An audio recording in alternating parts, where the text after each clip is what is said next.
হরি যে আমরা বলি যে আমরা যে যমুনা ঘাটে গিয়েছিলাম, ওই যমুনাকে বলা হয় সুন্দর যমুনা।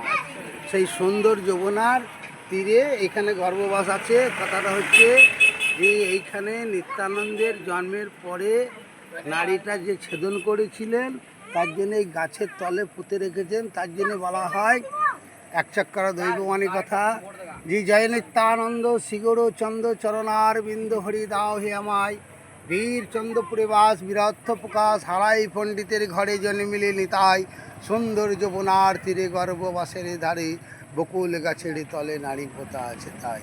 তাই আমাদের এক চক্কা যে নিত্যানন্দ জন্মগ্রহণ করেছেন, আপনাদের নবদ্বীপে যাবেন, মায়াপুরে যাবেন, মায়াপুরে তো সেরা বলবে এখানে এই পারে জন্ম, নবদ্বীপে বলবে তারা বলবে এই পারে জন্ম।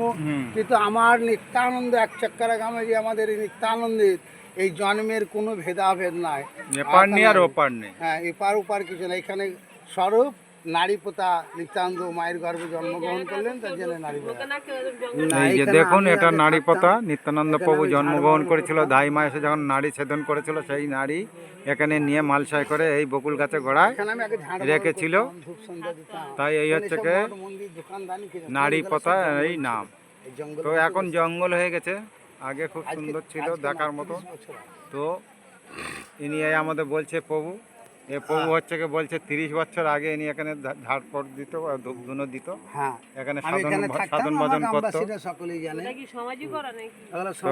এইসব সমাধিও আছে। এখানে মন্দিরে ঠাকুর ছিল রাধাকান্ত, শ্রীকান্ত।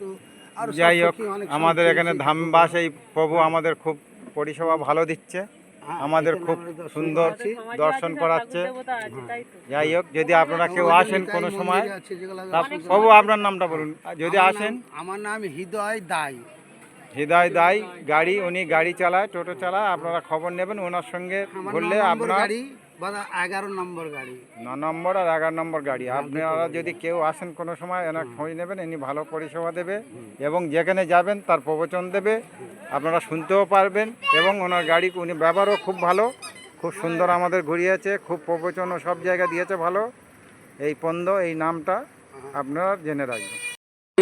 লাল কি বাঙ্কি বিহারি লাল কি,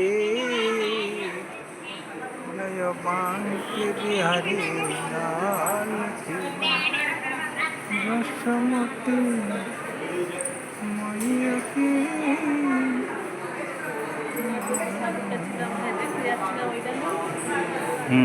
অনন্ত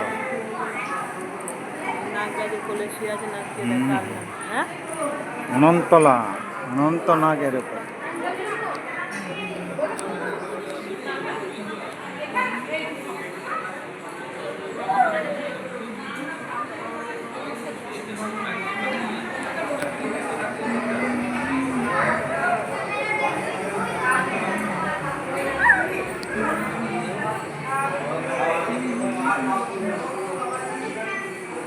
আমরা আছি বাঙ্কি বিহারি, এক চক্রধাম বাঙ্কি বিহারি মন্দির। এখানে তো এসছি, এখানে কত সুন্দর দর্শন করার জিনিস দেখো। এখানে অনন্ত নাগের উপরে স্বয়ং নারায়ণ বিরাজমান করছে, মা লক্ষ্মী সেবা কাজে যুক্ত আছে, পদ সেবা করছে। কত সুন্দর পঞ্চতত্ত্ব এখানে চতুর্দিকে, খুব সুন্দর দর্শন করে নিই। এত সুন্দর দর্শন আর বুঝি হবে না।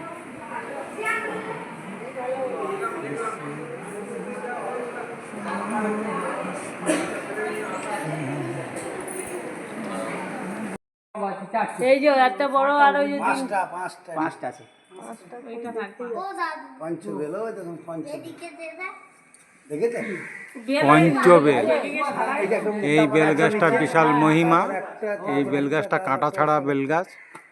5টা বেল, একটি মোটায় 5টি বেল,